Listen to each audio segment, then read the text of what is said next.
PCS के study platform पे आप सभी का एक बार फिर से स्वागत है। तो जैसा कि आप सभी को मालूम है कि इस प्लेटफॉर्म पे घटना चक्र पॉलिटी की एक सीरीज़ स्टार्ट हुई है, जिसमें आपको जो चैप्टर्स मिलते हैं वो सिर्फ घटना चक्र से ना होकर ल्यूसेंट और कुछ अन्य मटेरियल से उसमें वैल्यू एडिशन भी किया जाता है। ठीक है, ताकि आपको कहीं और दूसरी जगह ना जाना पड़े। ठीक, एक ही जगह पे आपको सारी चीज़ों का एक कंपाइलेशन मिल जाए। ठीक है, तो इसको आप लोग करिए, अपना टाइम बचाइए, रिवाइज़ करिए और ज़्यादा से ज़्यादा प्रैक्टिस पे फोकस करिए। ठीक है, तो चलिए स्टार्ट करते हैं। तो इस सीरीज़ में हम लोग पढ़ चुके हैं भाग 4 का तक। ठीक, और हम लोग कौन सा भाग पढ़ रहे हैं? भाग 5। इस भाग 5 में हम लोग क्या क्या पढ़ चुके हैं? हम लोग भाग 5 में पढ़ चुके हैं राष्ट्रपति, उपराष्ट्रपति, ठीक है, प्रधानमंत्री, मंत्रिपरिषद, और कल हम लोगों ने जो इसके पहले जो क्लास थी उसमें हम लोगों ने पढ़ा था महान्यायवादी और सीएजी। तो इतने टॉपिक्स हम लोग पढ़ चुके हैं।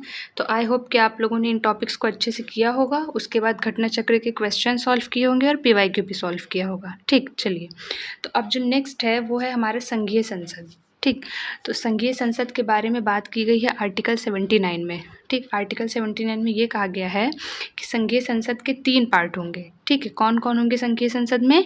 3 लोग होंगे। ठीक, कौन कौन होंगे? एक राष्ट्रपति, एक राज्यसभा और एक लोकसभा। ठीक, इसके 3 भाग होंगे। तो इनके बारे में तो हम लोगों ने कंप्लीट कर लिया। ठीक, इनसे रिलेटेड जो भी अनुच्छेद थे, जो भी शक्तियाँ थीं, ठीक है, जो कुछ भी था हम लोगों ने इसको कंप्लीट कर लिया है। आज हम लोगों को पढ़ना है राज्यसभा। ठीक, और फिर नेक्स्ट सेशन में लोकसभा। चलिए, तो राज्यसभा क्या है? राज्यसभा को उच्च सदन कहते हैं। ठीक, 2 सदन होता है, एक उच्च सदन, एक निम्न सदन। तो राज्यसभा को उच्च सदन कहते हैं और लोकसभा को निम्न सदन कहते हैं। ठीक है, अब आर्टिकल 80 क्या कहता है? आर्टिकल 80 कहता है कि एक राज्यसभा होगी।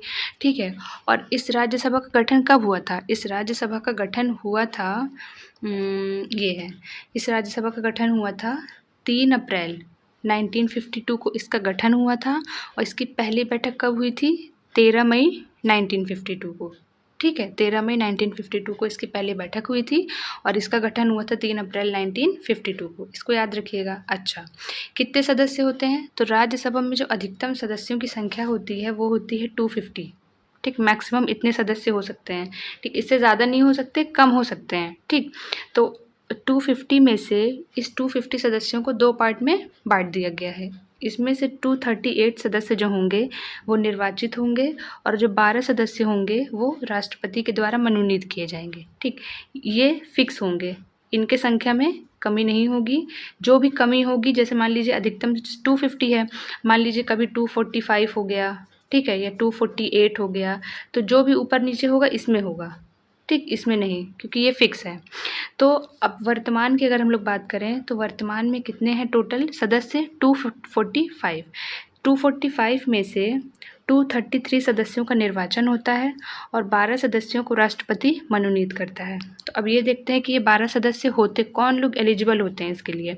तो ऐसे व्यक्ति जो साहित्य में, कला में, विज्ञान में और समाज सेवा में विशेषज्ञ हों, विशेष ज्ञान रखते हों, उन ऐसे व्यक्तियों को राष्ट्रपति राज्यसभा में मनोनीत कर देता है। ठीक है, अच्छा, अब निर्वाचित लोगों की बात करें, निर्वाचन कौन करता है? तो जो राज्य विधानसभा के निर्वाचित सदस्य हैं, विधानसभा होती है, ठीक, राज्य में, तो राज्य के जो विधानसभा के निर्वाचित सदस्य हैं वो सदस्य मिलकर क्या करेंगे? राज्यसभा के सदस्यों का निर्वाचन करेंगे। मतलब विधानसभा के सदस्य राज्यसभा के सदस्यों का निर्वाचन करेंगे। ठीक, किस पद्धति से करेंगे? तो उसी पद्धति से करेंगे जैसे राष्ट्रपति उपराष्ट्रपति का चुनाव होता है। ठीक, अनुपातिक प्रतिनिधित्व पद्धति से। ठीक है, अच्छा, क्या एलिजिबिलिटी क्या होनी चाहिए राज्यसभा के सदस्यों की? ठीक है, तो इनके लिए ये है कि इनकी जो न्यूनतम आयु है वो 30 वर्ष होनी चाहिए। ठीक, 30 वर्ष न्यूनतम आयु पूरी कर ली, जो भी पूरा कर लेगा वो राज्यसभा के लिए चुनाव लड़ सकता है। ठीक, अच्छा, स्थायी, हाँ, राज्यसभा क्या है? राज्यसभा स्थायी सदन है, ये कभी भी भंग नहीं हो सकती। ठीक है। तो अगर आपसे जैसे कभी कोई पूछे कि राज्यसभा का कार्यकाल कितना होता है, तो राज्यसभा का कोई कार्यकाल नहीं होता है, कार्यकाल होता है राज्यसभा के सदस्यों का, ठीक है। क्योंकि राज्यसभा तो भंग होनी नहीं है, स्थायी सदन है, ठीक है। तो राज्यसभा का कार्यकाल ना होकर उनके सदस्यों का कार्यकाल होता है, और कितना होता है, 6 वर्ष, ठीक, 6 वर्ष होता है। और सदस्य जितने भी सदस्य हैं उनके 1/3 वो हर दूसरे वर्ष रिटायर होते रहते हैं, ठीक, हर दूसरे वर्ष सेवानिवृत्त होते रहते हैं। अच्छा, अब देखिए आगे, अब इसमें 2 इम्पॉर्टेंट पर्सन की बात करनी है हमें, एक सभापति और एक उपसभापति। तो सभापति के बारे में हम लोग पढ़ चुके हैं, जब हम लोगों ने उपराष्ट्रपति पढ़ा था तो उसमें ये बताया गया था कि जो उपराष्ट्रपति होता है वो राज्यसभा का पदेन सभापति होता है, ठीक है। राज्यसभा का सदस्य नहीं होता है, वो पदेन सभापति होता है, ठीक। तो सभापति के बारे में हमें कुछ नहीं पढ़ना है, क्योंकि सभापति के बारे में हम लोग पढ़ चुके हैं। हम लोग किसके बारे में पढ़ेंगे, उपसभापति के बारे में। तो इन दोनों के बारे में, सभापति और उपसभापति के बारे में बताया गया है आर्टिकल 89 में, ठीक है। आर्टिकल 89 में इन दोनों के बारे में बताया गया है, ठीक। अच्छा, फिर ये है कि भारत का राष्ट्रपति राज्यसभा का पदेन सभापति होता है, ये हम लोग जानते हैं, ये हम लोग पढ़ चुके हैं, ठीक। अच्छा, उपसभापति कैसे चुनेंगे, तो राज्यसभा अपने सदस्यों में से ही एक उपसभापति चुन लेती है, ठीक। उपसभापति को अगर अपना त्यागपत्र देना है तो वो किसको देगा, सभापति को देगा, ठीक। और मान लीजिए कि अगर उपसभापति को हटाना है, ठीक, अगर उपसभापति को हटाना है तो उपसभापति को कैसे हटाएंगे, जो राज्यसभा के तत्कालीन सदस्य हैं उनके बहुमत से प्रस्ताव पारित करके हम लोग क्या कर सकते हैं, उपसभापति के सदस्य को हटा सकते हैं। लेकिन वही जैसे राष्ट्रपति में था, उपराष्ट्रपति में था कि 14 दिन पहले सूचना देनी पड़ेगी, तो वैसे यहाँ पे भी होगा, ठीक है, कि 14 दिन पहले सूचना देनी पड़ेगी। अच्छा, यहाँ पे एक क्वेश्चन है, यहाँ ये लिखा है कि उपसभापति अपना त्यागपत्र किसको देगा, सभापति को, ठीक। लेकिन हम लोगों ने ये देखा था कि जो सभापति, ये किनको अपना त्यागपत्र देंगे, ये अपना त्यागपत्र देंगे राष्ट्रपति को, मतलब उपराष्ट्रपति अपना त्यागपत्र किसको देता है, राष्ट्रपति को, और उपसभापति अपना त्यागपत्र किसको देता है, सभापति को, ठीक है। अच्छा, ये वाला लाइन देखिए, बहुत इंपॉर्टेंट लाइन है ये, कि जब सभापति या उपसभापति को पद से हटाने का संकल्प विचाराधीन हो, मतलब कि जो उनको पद से हटाने का संकल्प या प्रोसेस अगर अभी चल रहा है, ठीक है, चल रहा है प्रोसेस, तब ये दोनों लोग पीठासीन नहीं होंगे, मतलब ये ना तो सभापति के रूप में कार्य कर पाएंगे और ना ये उपसभापति के रूप में कार्य कर पाएंगे, ठीक है। ये किस में कहा गया है, आर्टिकल 92 में। अच्छा, फिर लोक प्रतिनिधित्व अधिनियम आया था 1951 में। इस अधिनियम में संशोधन हुआ था 2003 में। तो क्या संशोधन हुआ था कि कोई भी व्यक्ति राज्यसभा के लिए कहीं से भी चुनाव लड़ सकता है।